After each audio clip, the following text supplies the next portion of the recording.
तिला स्वयंवराचे दृश्य आपल्या डोळ्यासमोर उभे राहतं.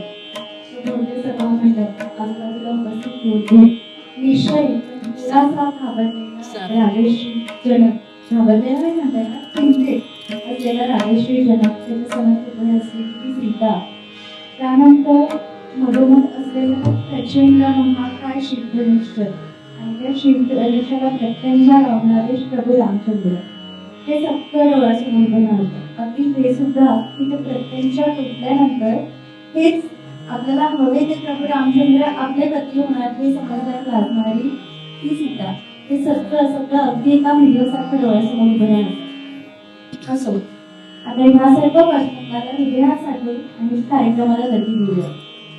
आता अजबेलाचा अतिशय सुंदर नमुना असलेले म्हणजे हे पुढचं अभंग. रामदासांनी अजबेल, वेळ या सगळ्याचा इतका सुंदर अनुभव दिला आहे तो म्हणजे फक्त एका अभंगात. मी लीना राठोडला विनंती करते की पुढचा अभंग सादर करावा.